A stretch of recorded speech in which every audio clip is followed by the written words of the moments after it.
Palestine, Part 40. Well, to this day, Egypt had been no military support to the Gazans there, because Gaza has got an opening to the Egyptian border, and Egyptian has got a direct border to Gaza. Well, they could have supported the Palestinian, they could have supported by providing their logistics there. But the history of the Egyptians is very complex. We had a nationalist Arab leader in the name of Jamal Abdel Nasser, who waged a long war, a very difficult war, so to say. And he was an Arab nationalist. And he was overtaken by Anwar al-Sadat. Anwar al-Sadat, again a nationalist, a very brave man.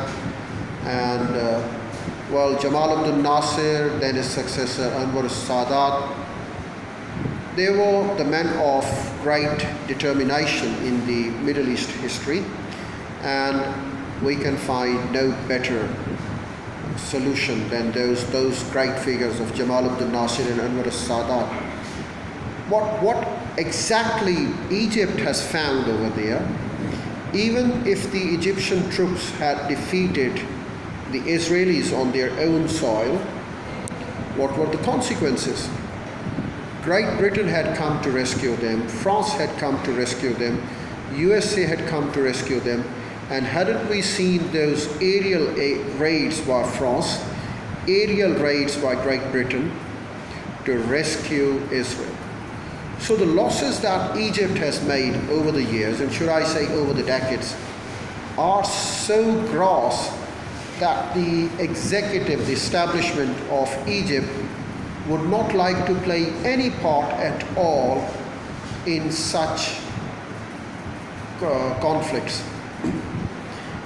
Yes, of course, their economy is also in troubles. And what exactly the Egyptians have seen over the decades, that the people of Egypt, very much fundamental in nature, fanatics, and are the followers of the statement of the Al-Ikhwan, the brotherhood organizations of the Arab Muslims. And the way this Egyptian establishment has taken the control over the country, in fact, they have plugged all the violent factors coming out of it. If that plug is not over there, they can spur at any time, and the things can suddenly get out of control. So, as we talk about Palestine, we've talked about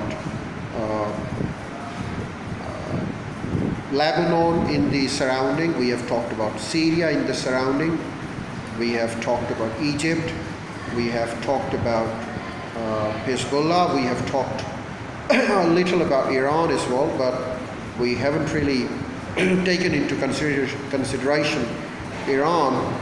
And if I can find some time, I'll give you a few videos on Iran as well, and try to show you the concern that we have for this war as far as Palestine is concerned. Right now, we've got a very long list of the supporters of Israel.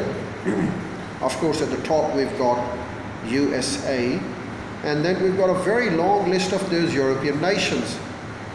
Great Britain is there, France is there, the whole of the European nations are there, the Scandinavians are there, and in fact there is such a long list of these influential countries who stand by on the support of Israel.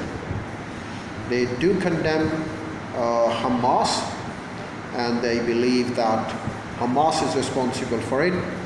And whatever the atrocities are being committed on the soil of Gaza, on the innocent Palestinians, I believe they do take the responsibility for it.